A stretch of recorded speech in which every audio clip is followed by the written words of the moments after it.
Hello दोस्तों, dream detail world में आपका स्वागत है। और जैसे मैंने कल एक 15 अगस्त को वीडियो लोड की थी, तो उसके हिसाब से ही मैं चल रहा हूँ। आज दूसरी वीडियो डलेगी और ये भी काफ़ी लंबी होगी। वीडियो भाई लंबी होगी क्योंकि वीडियो में बहुत सारी बातें करनी होती है, कस्टमर का रिव्यू बात करनी पड़ती है, ताकि कुछ कस्टमर से हमारे न्यू कस्टमर को भी उनसे जानने का मौका मिले कि वैसा भी फॉल्ट उनके साथ आ सकता है। क्या होता है, हम वीडियो डालते हैं तो मेरे जो सब्सक्राइबर है वो हमसे बात करते हैं, सर जी हमारे साथ ऐसा था, मैंने आपका वीडियो देखा तो ऐसा हुआ। फिर उसमें हम कुछ ऐसे मेरे से मान लो कोई चीज़ छूट गई हो तो मैं उसको बताता हूँ।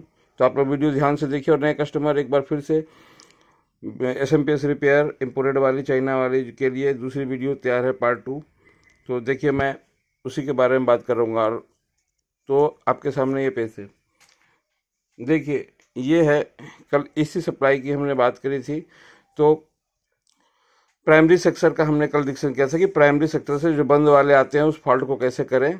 और उस पर मेरे सारे पहले उसकी बात करें कि जो कल हमने वीडियो डाली तो कुछ 2-3 कस्टमर का मेरे पास फ़ोन आया कि सर एक चीज़ आपने नहीं बताया कि आपने तो सारे इम्पिडेंस वगैरह सब बता दिए, यहाँ इतना बताया, मैंने नापा तो मेरे काफ़ी सप्लाई हो गए, लेकिन 2-3 सप्लाई नहीं हुई, वो बंद की बंद ही रह गई। आपके सारे वीडियो को मैंने ध्यान से देखा, नापा, कंपोनेंट चेक किया, जो जो आपने बताए थे सब देखा, पर ऑन नहीं हुआ। तो ये मैं तो अपने वीडियो में चैलेंज करता हूँ कि हो जाएगा। तो क्यों नहीं हुआ, तो उसमें पहला कस्टमर का मैं बात करता हूँ। पहला कस्टमर, उन्होंने मुझसे बात किया कि सर हमने ये मेगा की रेजिस्टेंस बदल दी, ये रेजिस्टेंस बदल दी, और ये PF चेक कर लिया, ये चेक कर लिया, IC चेक किया, IC बदल के देख ली, क्योंकि बार आपने बोला था 1% में आपको कंपोनेंट बदल। ये तो इलेक्ट्रॉनिक्स का रूल है कि 1% के लिए आपको ओके सप्लाई में से निकालेगी। पर उसने एक गलती करी, उसने सोचा कि मैं नाप करके दूसरा सप्लाई से निकाल के डाला। ठीक है, तो मैं हमेशा कहता हूँ कि देखो, अभी मैं एक बात कहना चाहता हूँ।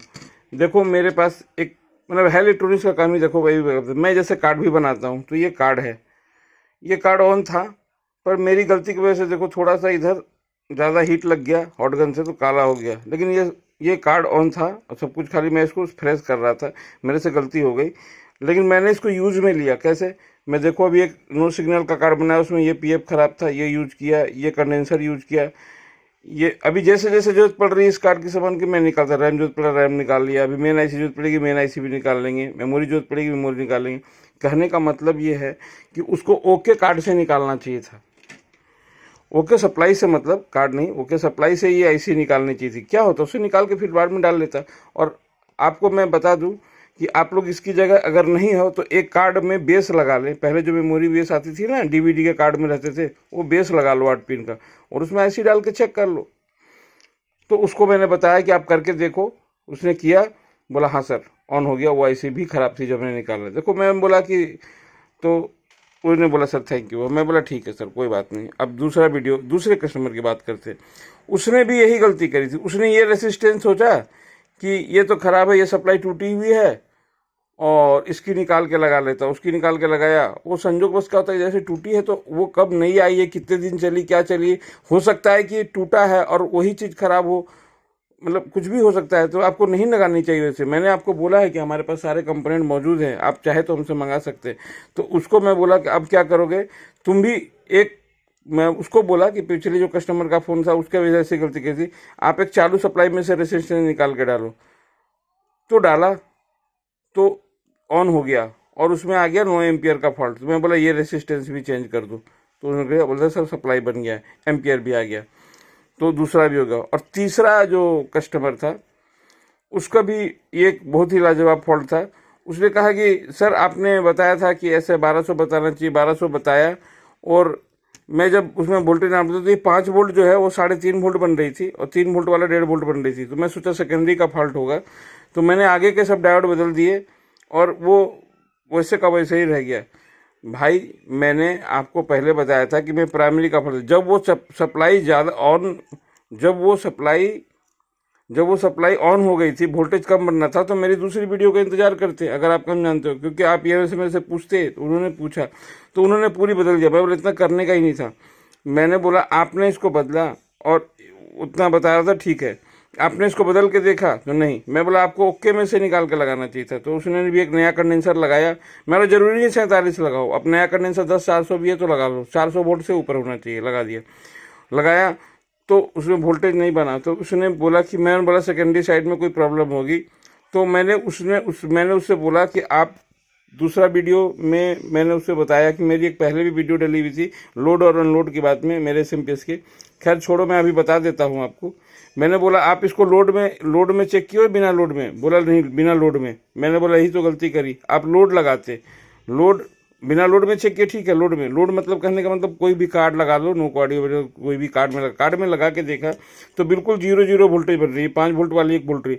मैंने बोला आप 1 ओम रेसिस्टेंस भी चेंज कर दो और ये कंडेंसर को पहले 1 ओम चेंज करके बना के देखो। उसने बदल के देखा तो वोल्टेज भी बन गई, सब कुछ गया। वापस में कंडेंसर लगाया, कंडेंसर भी खराब, मतलब उस कार्ड में दोनों खराब था, कंडेंसर भी खराब था और एम्पियर के चलते 1 ओम खराब था। तो मैं आपको कल एक बात अपने वीडियो में बोला था कि आपको कभी भी सामान जो है आपके पास ओके रहना चाहिए। नहीं है आप मेरे से मंगा लो टेस्टेड, थोड़ी थोड़ी सामान, जैसे मैंने देखो आपको अपने सीट पे ले चलता हूँ मैं कभी भी, इसीलिए तो मैं सेट करके रखता हूँ। ऐसे छोटे छोटे आपको प्लास्टिक के डब्बे लेके आपको सारे सामान रखने हैं, मैं सारा चीज़ रखता हूँ। और साथ में 5-10 सप्लाई भी रखने हैं गंजे, जो बेचो जिसको कि ये हमारे ऑन हो जाए, ठीक है। और रेसिस्टेंस डायोड वगैरह तो सस्ती सस्ती आती है। और मैंने देखो कल जो वीडियो में बोली थी कि ये कभी ख़राब नहीं होता है, तो मैंने इसी दोनों रेजिस्टेंस के बारे में बोला। दोनों रेजिस्टेंस और आईसी तीनों कस्टमर के उसी में से फॉल्ट निकले और फॉल्ट क्लियर हो गया। तो आइए अब चलते हैं आज के वीडियो में और इसको स्टार्ट करते हैं। आज चलेंगे हम लोग सेकेंडरी साइड पे और पहले बात करेंगे सेकेंडरी साइड का कितना सारा फॉल्ट आता है। पहला बात, सेकेंडरी साइड में किस टाइप के प्रॉब्लम। सेकेंडरी साइड में पहली प्रॉब्लम आएगी कि आप उसको जैसे ऑन करोगे सेकेंडरी साइड में वोल्टेज ही नहीं बनेगी, मतलब 5 वाला 1 बनेगा, 3 वाला 0 बनेगा, 12 वाला 2 बनेगा, 24 वाला 0 बनेगा। इस तरह के फॉल्ट आए तो मैं आपको बताता हूँ, आपको ये नहीं करना है कि मैं एक ही साथ सारा वोल्टेज बना लूँगा। मैं बता रहा हूँ, सबसे पहले आप ये 12 का ये है और 24 का ये है, ये दोनों डायोड को एक साइड से ओपन कर लेंगे बड़े आराम से। यहाँ पर आप देखिए कैसे लगाएंगे। आप इसमें से चिमटी, इस तरह से पतली चिमटी रखेंगे, इस तरह से घुसाएंगे, इस तरह से घुसाएंगे और पीछे पलटेंगे और हल्का सा आयरन लगा के इसको लिफ्ट कर देंगे, हल्का सा उठा के छोड़ देंगे। आपको मैं जानकारी बता दूं कि अगर मान लीजिए हमें 12-24 से क्या मतलब है, हमें सबसे पहले 5 वोल्ट बनानी है, 5 सही बनेगी तो ऑटोमेटिक ये दोनों डायोड की वजह से 3.3 बन जाएगी। तो हमें क्या करना है, 5 वोल्ट पहले बनानी है, तो हम इसके लिए ये दोनों डायोड को ओपन कर देंगे। आपको मैं बता रहा हूँ, अगर आपके पास डीसी साइड की प्रॉब्लम 100 सप्लाई है तो 100 में से 80 सप्लाई, 100 में 80 मतलब 80% सप्लाई आपको इस डायोड की वजह से प्रॉब्लम दूर हो जाएगा।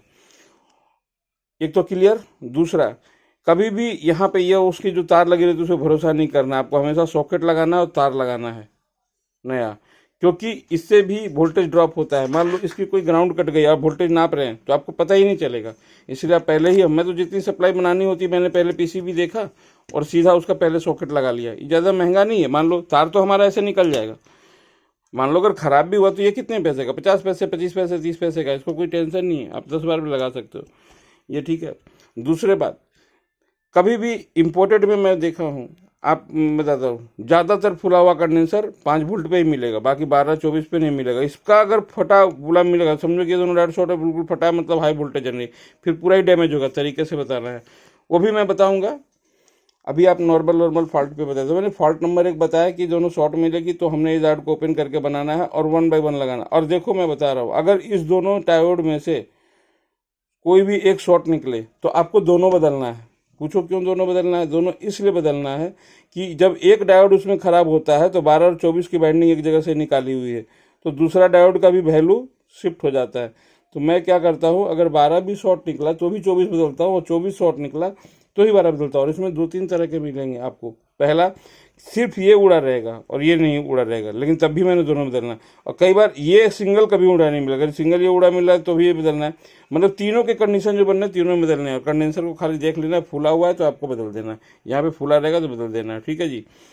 और डीसी का जब भी प्रॉब्लम निकले, मैं आपको आंख बंद कर, कंडेंसर सही हो ना हो उससे कोई मतलब नहीं, वो सीधा नीचे फेंक दो। ये 1010 का कंडेंसर, बिल्कुल 1010, 1016 का कंडेंसर आपको एकदम नया लगाना है, फ्रेश।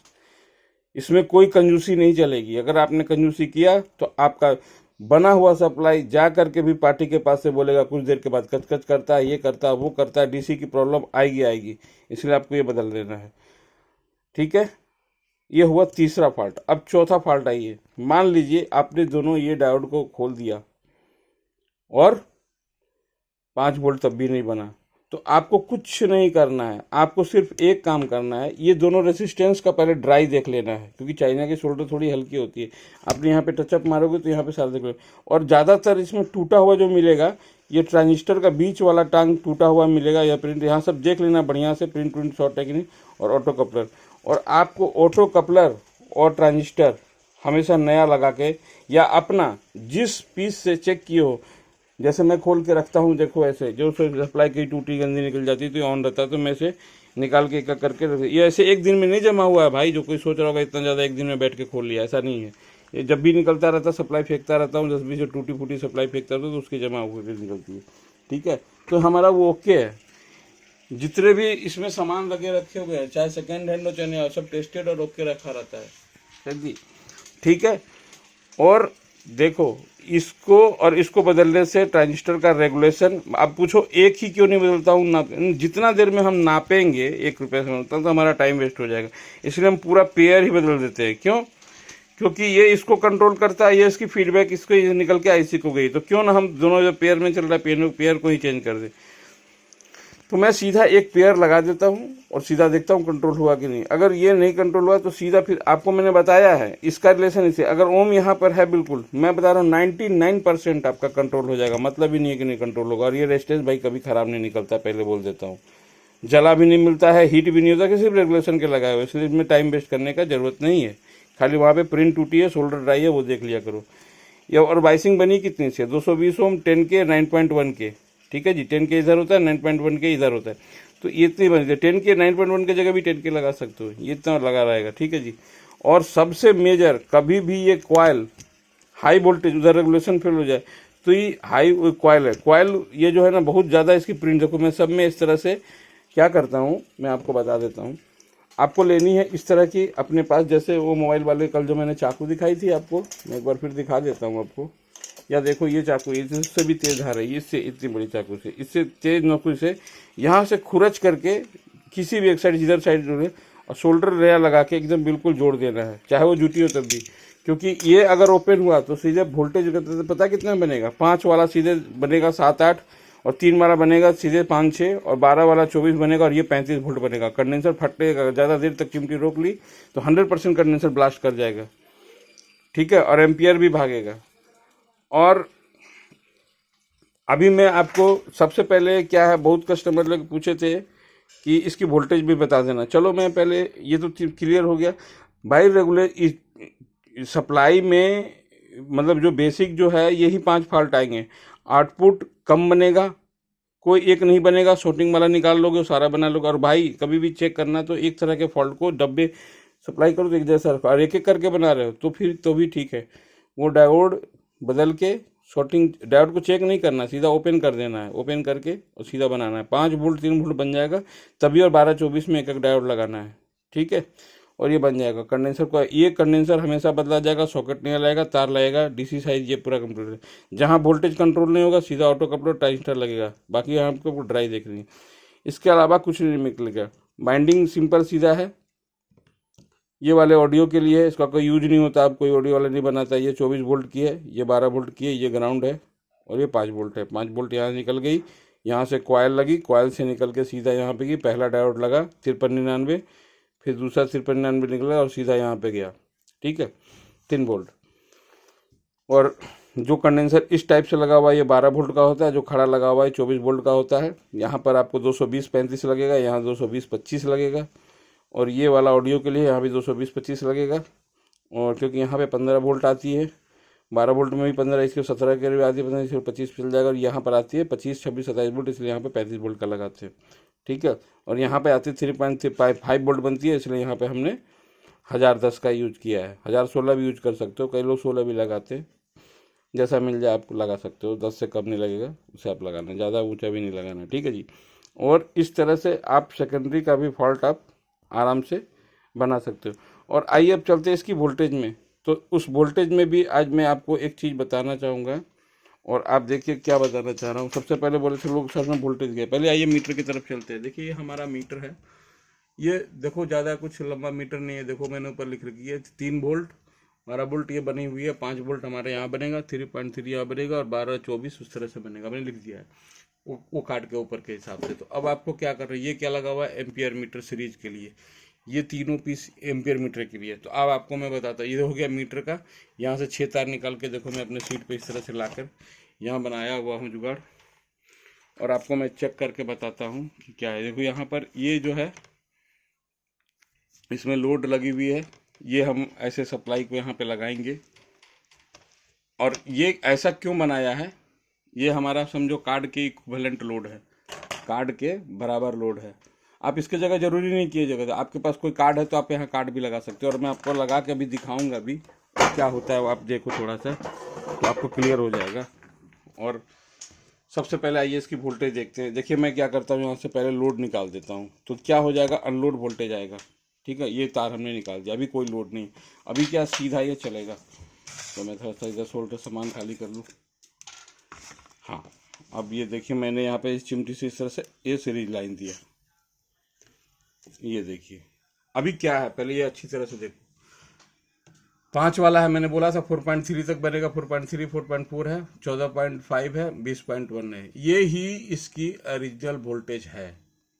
और आपको मैं बता दूं पहली बात, ये वाला 4.3 बनता है अधिकतर, 100 में से 90 सप्लाई में 3 बनेगा, ये 15 के करीब बनेगा, 14.5 15 बनेगा, 20 बनेगा, और ये 5.1 देखो बन रहा है। ये हुआ वोल्टेज, जिन भाई को नोट करना चाहे वो नोट कर सकते हैं, अनलोड वोल्टेज है, और इसी पे चाइना वोल्टेज फाइनल करना है। अब देखिए क्या करता हूँ मैं, इसमें एक लोड लगा देता हूँ। ठीक है, ये मैंने जैसे ही लोड लगाया,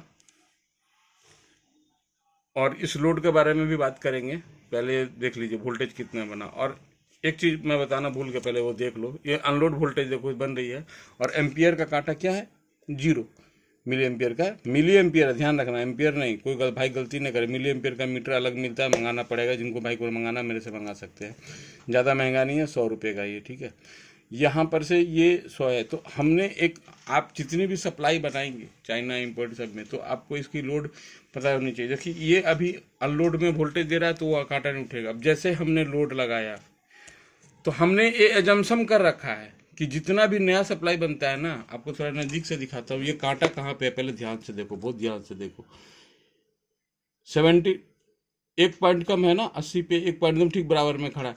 आप जितनी भी सप्लाई बनाओगे सब में इतनी बनना चाहिए। देखो थोड़ा बहुत एरर चलेगा, कितना एरर चलेगा ये भी मैं आज बता देता हूँ। ये यहाँ तक चलेगा, यहाँ तक 1 पॉइंट और नीचे तक 2 पॉइंट तक यहाँ, और ये ऊपर भी उतना ही चलेगा, मतलब +5% 10% वो रेजिस्टेंस का होता है, उस हिसाब से आपको पता है इलेक्ट्रॉनिक्स में। तो और उसको भी आप ध्यान से देखोगे, कोई ये तो करके वो चीज़ आपको तो नहीं आएगा। उससे ज़्यादा ऊपर नीचे है तो भी भाई आपका कोई कंडेंसर खराब हो सकता है, कोई भी कंपोनेंट हो सकता है, उसके लिए आपको करके देखना पड़ेगा, उसमें मैं कुछ नहीं कर सकता। वो आपको वहाँ पे पीस पे तो आपको देखना पड़ेगा क्या चीज़ पे डाउट जा रहा है, तो वहाँ पर आपको हो सकता है। कई बार क्या होता है, कंपोनेंट वैल्यू शिफ्ट हो जाती है तो उसकी वजह से फर्क पड़ता है। तो उसके बारे में भी अगर कोई मुझे जानकारी क्या मेरे पास मिल जाएगा तजुर्बा, तो मैं आपको बताऊंगा। तो आइए अब चलते हैं, पहले इसकी अनलोड कर देते हैं। ये लोड पे देख रहा था, तो लोड की भी वोल्टेज जो भाई लोग नोट करना चाहें नोट कर सकते हैं। ये ज़्यादा ड्रॉप नहीं होना चाहिए, ये बात ध्यान रखिएगा। अब इसको क्या किया हमने, इसको निकाल दिया, देखिए 0 हो गया, और यहाँ रेजिस्टेंस देखिए फुल हीट हो रहा है अभी मेरे पास, ये काफ़ी गर्म हो रहा है, तो इसका मतलब ये सप्लाई ठीक है। इतना देर तक संभाल लिया रेजिस्टेंस में से, नहीं तो दूसरा होता तो इस पर कोई डायोड शॉर्ट हो सकता था। ठीक है जी, तो ये अभी वोल्टेज बन गया, ये 1 नंबर। ठीक है, और ये लोड में अपना इसको कभी भी उतारना जो है, इसको कभी भी उतारना है तो लोड में उतारना है, ऐसे लोड बता रहा है, और तब लाइन हटानी है तब हटानी, क्योंकि वो डिस्चार्ज रहे, नहीं तो ये कंडेंसर चार्ज रहता है तो आपको हल्का शॉक लग सकता है, हल्का लगेगा लेकिन लग सकता है। तो आप लोड में ही कभी उतारे इसको। और आपको कुछ भाई लोग बोल रहे थे भाई कार्ड से दिखाओ करके, तो मैं अब कार्ड से भी दिखा देना चाहता हूँ। अब कार्ड से कैसे दिखाएंगे, वो देखिए, ये हमने लगा दिया, ये अनलोड पे लग गया, ये अभी हमने इसकी निकाली हुई है। ठीक है जी, अब हम इसके जगह कार्ड लगा देते हैं। तो हमारे पास देखिए पीछे इधर ये चालू कार्ड है, और बिल्कुल नया कार्ड है, देख लीजिए, ये बिल्कुल चालू कार्ड है। तो हम क्या करेंगे, हम इसकी सप्लाई को अब इसमें लगा देंगे। देखिए ये हमने इसमें लगा दिया, ठीक है। अभी देखिए क्या हो रहा है, ये खाई लगाने से बात नहीं बनेगी। देखिए आपको एम्पियर कितना उठा, देख लीजिए। अब आप पूछेंगे उतना क्यों नहीं गया, लोड क्यों नहीं, इतना आपको बिना, अभी इसमें ऑडियो वीडियो नहीं लगा, सिग्नल नहीं लगा है। वो जब सिग्नल लगेगा तो अभी अपने एक्चुअल में कार्ड होगा। कुछ लोग वो सोचते हैं कि कार्ड में लाइन देने से लोड हो जाता है, ऑन नहीं। और इस पर एक मेरी तीसरी वीडियो आएगी, इसी बात पे डिस्कस करेंगे। याद रखना आप लोग कि क्या लोड कार्ड में किस तरह से काम करता है, सप्लाई को लोड किस तरह से चेक करें, उसकी मैं एक सेपरेट वीडियो बनाऊंगा। आपने देखा कि 20 पे ही रह गया कांटा, वहाँ पे 20 के पीस पे ही कांटा रह गया और इस लोड में चल दिया। ऐसा क्यों, इसके लिए मुझे एक लंबी वीडियो बनानी पड़ेगी।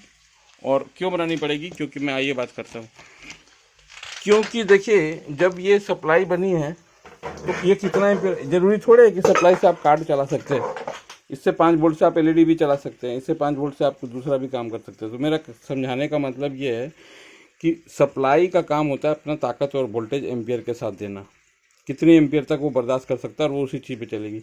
तो कार्ड में 1 एम्पियर तक चलता है, तो उस कार्ड में आप अगर प्रॉपर सेटअप बनाना चाहते हो मीटर के साथ, तो एक्चुअल क्या होता, यहाँ से जब मैंने तार निकाला तो यहाँ पे एक डीटीएच लगा होना चाहिए था, कंप्लीट डीटीएच। उसमें एलएनबी की तार भी जुटी रहेगी, टीवी पे सब कुछ सामने दीवार पे। देखो मैंने स्टैंड लगाई हुई थी, अभी मैं इस दिवाली में पूरा चेंज करूंगा। तो आपको मैं बता रहा हूँ, अगर आपको बनाना है चेक करने का, तो ये वाला कोई भी रेसिस्टेंस का 100 सर्किट बना लो, एक बार चेक कर लो। लेकिन कार्ड अगर सही तरीके से चेक करना है तो आपको लोड जो है डीटीएच का ही देना होगा और विथ चालू देना होगा, टीवी उवी सब लगा करके। ये नहीं कि ऐसे लगा दिया, आपने देखा जैसे अभी। उसका भी मैं वीडियो बना दूंगा कि कितना आता है, और आप जब करके देखेंगे तो आपको एम्पियर मीटर में दिखेगा कितना। तो पहले तो सभी सप्लाई को अनलोड में उस तरह से, और लोड में कोई छोटा सा एक लोड लगा करके, जैसे मेरे पास रेजिस्टेंस वाला बना लो और उसको आप चेक कर लो। वो भी एक्चुअली ये इंजीनियर का ही बनाया हुआ है, तो हम लोग इसको यूज करते हैं, ठीक है।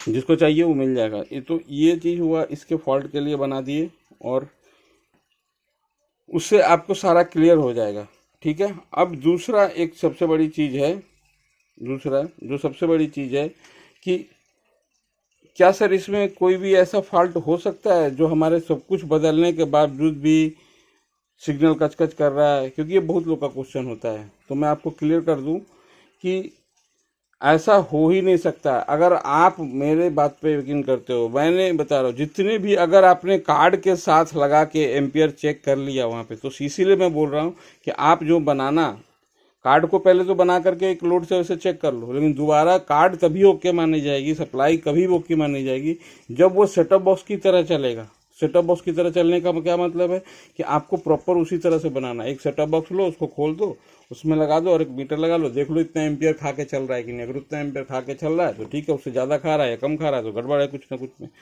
तो ये मैं मानने को कतई तैयार नहीं हूँ। एम्पियर मीटर आपका डिजिटल लगा, आजकल तो मैंने सुई वाला दिखाया, वो डिजिटल भी आ गया है, 400-450 का आता है। तो आपको मतलब ही नहीं है, वो एकदम एक्यूरेट बताने का मतलब ही नहीं कि किच करके। अगर उसके बाद भी दिक्कत है तो 100% कार्ड को एक बार दूसरे सेट में चेक कर लो। इसीलिए अपने पास ओके कार्ड रखो, उसके कार्ड में भी दिक्कत है ये। अच्छा, इसी बात से याद आया, बहुत लोग ये सोचते हैं कि मैंने सप्लाई बना लिया, कचकच कर रहा है तो सप्लाई ठीक नहीं बनी। भाई इस बात से अनजान मत रहना, क्योंकि वो चीज़ जरूरी है। आपको क्या जरूरी कि आपकी सप्लाई खराब है, ऐसा भी तो हो सकता है कि सप्लाई के साथ साथ कार्ड में भी उतनी खराबी आ गई कि वो कचकच कर रहा है और उसमें सिग्नल। इसलिए आपको अपना भी एक सेटअप बॉक्स रखना पड़ेगा। आप रिपेयरिंग करते हो कि मैं इस कार्ड को ही पहले अपने सेटअप बॉक्स में देख लूँ कि मेरी सप्लाई पे सही चलनी चाहिए, ठीक है। तो तब वो पता चलता है। मेरे पास एक मास्टरमाइंड के हमारे पास चैनल में जो बोले कि सर हमारे पास जब दोनों में प्रॉब्लम आता है तो हम सेटअप बॉक्स ही चेंज कर देते हैं। तो भाई वो रिपेयरिंग थोड़े हुआ, अगर आप चेंज कर दिए तो। हमें मेरे पास बहुत सारे कस्टमर यहाँ जो हम लोकल काम करते हैं, तो हमारे पास बहुत सारे कस्टमर सेटअप बॉक्स देते हैं, तो कहते हैं भैया हम सप्लाई लगाए आपका नहीं हुआ। मैं बोलता हूँ मेरा सप्लाई या मेरा कार्ड लगा दो, और दोनों भी लगा दो, और नहीं हुआ है तो कृपया करके मुझे सेट दो। अभी कुछ दिन पहले, मुश्किल से 4 या 5 दिन पहले, हमारे एक दोस्त हैं त्रिदेव इलेक्ट्रॉनिक्स, 4 में बैठते हैं हमारे लोकल मार्केट में, उनके पास एक सेटअप बॉक्स आया। उसमें पैनल के चलते कार्ड और सप्लाई दोनों, उसमें कार्ड भी खराब था, पैनल भी खराब था, और पैनल, कार्ड और सप्लाई तीनों खराब थी। सप्लाई क्या खराब थी? सप्लाई में की तार खराब थी ये वाली, तो सप्लाई हमने ठीक करा। कार्ड में क्या खराबी था? कार्ड में यही 2028 वाला कार्ड था, इसमें यहाँ पर ये जो पीएफ थे दोनों खराब थे, तो इसलिए सिग्नल कम बन रही थी यहाँ वाले पे। ठीक है, मैं आपको जूम करके दिखा दूँ पहले। ठीक है, ये वाला पीएफ खराब था, ये भी सुधारा। उसका पैनल खराब था। पैनल में क्या हो रहा था कि आपको वो रुक जा रहा था कुछ देर, जैसे वॉल्यूम बढ़ा रहे हैं, प्लस कर रहे हैं, तो सेट तो चल रहा है, लेकिन सामने रिमोट नहीं काम, कैसा लग रहा है कि हैंग कर गया, उस वजह से कार्ड से। लेकिन पैनल का खराबी था, पैनल का सेंसर खराब था और उसकी आईसी खराब थी, तो उन्होंने पूरा पैनल चेंज किया है, एक पैनल लगाया और कार्ड सप्लाई रिपेयर करके तब जाके चला। सर जी, तो ये चीज़ आपको समझनी पड़ेगी।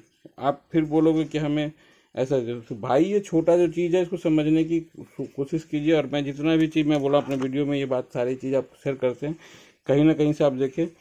और देखो, मैं फिर आज एक बात बोल रहा हूँ कि आप लोग इस बात को अपने दिल पे मत लेना, बुरा मत लेना। मैं पहले फिर बोल रहा हूँ, सबसे पहले ये बात बता रहा हूँ, जितना आप लोग सप्लाई छुए नहीं होगे ना, मुझे लगता है, मतलब मैंने अपने जितने कम टाइम के हिसाब से उतना सप्लाई 3 साल में कम से कम नहीं भी तो 8 लाख 9 लाख सप्लाई को मैं छुआ हूँ, देखा हूँ कि आप फोल्डर चेक करके, क्योंकि हम जहाँ पे काम करते थे वो बनते। इतना सप्लाई को सिर्फ देख लेना भाई कि इस तरह के डैमेज आते हैं, क्या आते हैं बनाना, उसका भी एक अपना तजुर्बा होता है कितनी तरह की सप्लाई है। तो सिर्फ मैं एक सप्लाई की बात कर रहा हूँ, अब 20-25 तरह के सप्लाई बनते हैं मार्केट में और सभी में वही वोल्टेज, लेकिन सबका तरीका अलग होता है। लेकिन मुझे उन सब में क्यों बात करना, आपको मैं ये यूज़ करने बोल रहा हूँ, इसको देखो, इस तरह के सप्लाई बनाओ, यूज़ करो, कि कामयाब यही होता है। ठीक है सर जी, तो ये चीज़ जो आप देख रहे हो सप्लाई में रिपेयरिंग करने का तरीका, ये तरीका आपको कोई नहीं बताएगा, और मैं आपको इतना तजुर्बे के साथ बता रहा हूँ। ये 3-4 महीने मैंने सप्लाई इतनी बनाई है, मैंने अपने रूप में जितनी सप्लाई थी सब बना के ख़त्म कर दी। अब मेरे पास कोई भी सप्लाई नहीं, बस आगे सब कूड़ा कचरा है, उसको खाली बेचना है। उसके सामान वगैरह भी मैंने खोल दिए हैं, और अब मेरे के बाद फ्रेश सप्लाई बनाऊंगा। अपनी पीसीबी बनवा रहा हूँ, अपने पीसीबी बनवाने के बाद 1 नवंबर से वो अपना पास अपने सब नई सप्लाई बनने लगेगी। अभी पीसीबी बन रही है, पीसीबी बनने के बाद माउंटिंग होगी, माउंटिंग के बाद कटिंग फटिंग करके फिर टेस्टिंग करके मैं उतारूँगा। देखिए, इस तरह से हमने पूरी सफाई करके, देखिए एक एक प्रिंट को टचअप करके ऐसे सप्लाई बनाते हैं। तो भाई किसी का सेटअप बॉक्स आ जाए तो सप्लाई को भी हल्का नहीं समझना चाहिए, उसको भी बनाना चाहिए तरीके से। ठीक है, और एक चीज़ मैं बता रहा हूँ, आपका डायोड जो हो एकदम बिल्कुल जेन्युइन अच्छी कंपनी का होना चाहिए। हल्का फुल्का डायोड चलेगा नहीं भाई, उल्टे फुल्टे रेटिंग रहेंगे, कभी सप्लाई आप बना नहीं पाओगे।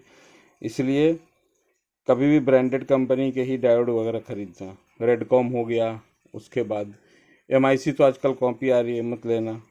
और भी 2-3 डायोड मैं आपको बता दूंगा वीडियो में, तो मेरी जब खत्म होकर परचेज करूँगा तो बता दूंगा। और ये सब सर कैसे पता चलता है कि मार्केट में नए नए जो इम्पोर्टर होते हैं वो डायोड लाते हैं, तो हमारे प्रोडक्शन, अगर 10 फैक्ट्रियों में माल बनता है तो पता लग जाता है कि इस फैक्ट्री की कंप्लेन ज़्यादा है, किसी ने कौन सा डायोड यूज़ किया, वो हम लोग अपने ग्रुप में हम लोग जुड़े रहते हैं तो हम लोग को पता रहता है। तो वीडियो करीब करीब 28-29 मिनट की हो गई है, और इस वीडियो को भी आप लोग देखिए और शेयर कीजिए। और दूसरा कि आप लोग इस वीडियो में भी जो कुछ आपको लगेगा तो फिर मेरे से आप बात करेंगे कि सर हमें ऐसा मिला वैसा मिला। तो मैं एक बार फिर से रिपीट कर देता हूँ, सेकेंडरी साइड में 4 तरह के फॉल्ट मिलेंगे। पहला फॉल्ट होगा कि कोई शॉर्ट रहेगा, कोई वोल्टेज नहीं बताएगा जो बोले, तो डायोड ओपन करके बनाना है। उसके बाद दूसरा रेगुलेशन फेल मिलेगा, तो ये कॉइल हमेशा सोल्डिंग बढ़िया होना चाहिए, ट्रांजिस्टर टॉपलर पेयर लगाना है, इसकी ड्राइवर वगैरह देख लेनी है, ख़राब नहीं होता है वो। और 5 वोल्ट बने, अगर 3 वोल्ट सही नहीं बने तो 53 नैन डायोड कचकच करता है। जहाँ वोल्टेज कम बने 4.3 जैसा वीडियो में दिखाया, तो आप 53 नैन में डायोड 5 सही बन रहा है लेकिन 3 सही नहीं बना, दोनों डायोड बदल दीजिए। ठीक है, ऑडियो से हमें कोई मतलब है नहीं, ऑडियो तो यूज करते तो ही बदलो, उसका कोई मतलब नहीं है। ठीक है, ये हो गया। और दूसरा, अगर फॉल्ट वोल्टेज कम ज़्यादा बनता है तो रेगुलेशन में ये ट्रांजिस्टर ऑटो कपलर का पेयर लगाने का कोशिश करें, कभी भी सिंगल लगाने का कोशिश नहीं करें। अगर सिंगल लगाते तो लगाओ, लेकिन आप तैयार रहो इसको भी चेक करने के लिए। हमेशा अपने सीट पे 2 4 5 पीस ओके रखा करो, उसके बाद वापस से सबसे लगाओ। तो आशा और उम्मीद है कि आप लोग इस वीडियो को भी लाइक करेंगे। और देखिए, इसके बाद में तीसरा वीडियो जो है वो एम्पियर वाला जो वीडियो है कि एम्पियर से सर बोलेंगे सर छोटा सा बताया समझ में नहीं आया, तो कल जो वीडियो बताऊंगा तो वो बताऊंगा कि आपको मीटर कैसे बनाना है अपने लिए। हर ज़रूरी नहीं मैं जैसा बना वैसा बना, आप नए तरीके का बना लो, कोई दिक्कत नहीं, मैं बता दूंगा, डायग्राम के साथ बता दूंगा कैसे करना है, और मैं बताऊंगा किस चीज़ से बनना है, बना करके और अपने कार्ड वार्ड का ये सब लगा के सेट करके बना सकते हो। और उसका भी बहुत, आप सब सामान आपके पास है, थोड़े बहुत सामान खरीदनी पड़ेगी, आपका जुगाड़ बन जाएगा। और आप चेक करिए और उसके बाद इसको जितना अधिक से काम करें। देखो भाई, अगर जिनकी भाई कार्ड में, मैं फिर एक बात बोल रहा हूँ, कल भी ये बात, जिनकी कार्ड में प्रैक्टिस नहीं है वीडियो कार्ड में, वो मत बनाए, क्योंकि सोल्डरिंग निकालना लगाना अगर आपको स्पीड से नहीं आएगा तो कार्ड बनाने का कोई फ़ायदा नहीं है। क्योंकि कार्ड बनाने में आप 4 घंटा लगा दोगे तो उतनी भाई डिटेच में कमाई नहीं है। अगर आप एक्सपीरियंस हो, या अगर आप बनाओ तभी जब आपको लग रहा है कि 2-3 साल के बाद मैं सीख जाऊँगा, तभी आप बनाओ। लेकिन ऐसे सोचोगे आज लगाऊंगा आज ही फ़ायदा हो जाएगा, तो भाई कार्ड में तो नहीं होगा। सप्लाई का ज़रूर हो जाएगा, क्योंकि सप्लाई बनाओगे तो ये टीवी की तरह है, इसको बनाओगे और मेरे वीडियो से बनाओगे, मेरे वीडियो से एक भी फॉल्ट बाहर नहीं आएगा। जो बात मैं बोला हूँ, मुझे कोई बंदा चैलेंज कर दे मैं मान सकता हूँ। तो मैं भी यह नहीं कि मैं बहुत जानता हूँ, मुझे भी कोई सिखाएगा तो मैं सीख जाऊँगा। लेकिन अभी तक तो मैं जो बताता हूँ मेरे फॉल्ट मेरे वीडियो में से ही निकलते हैं, और काफ़ी के और जितने ज़रूरी नहीं है कि आज ये वीडियो लोड कर दिया हूँ तो यही वीडियो सही है। अगले साल भी बोलोगे तो फिर मैं सप्लाई का वीडियो बनाऊँगा और फिर इसी तरह से बोलूँगा। तो भाई वो पुराना वाला वीडियो डिलीट करके नई वीडियो को रखना, क्योंकि इसलिए क्योंकि वो चीज़ समय के हिसाब से टेक्नोलॉजी चेंज होते रहती है, कंपोनेंट चेंज होते रहते हैं, नई नई कंपनियाँ आती है, उसके बाद फॉल्ट भी बदल सकता है। समझो कोई कंडेंसर की कंपनी, कंडेंसर अलग टाइप से आने लगा, सामान अलग सा आने लगे, डीटी अलग टाइप का आने लगे, तो भाई फॉल्ट भी बदल जाएगा। ऐसा नहीं कि वही फॉल्ट रहेगा और ये फार्मूला चलेगा। तो फिर उस समय उसके हिसाब से हम भी वीडियो बनाते रहेंगे। दुनिया में कोई चीज़ फिक्स नहीं होता भाई, हमेशा आपको मेहनत करते रहना चाहिए। Thank you.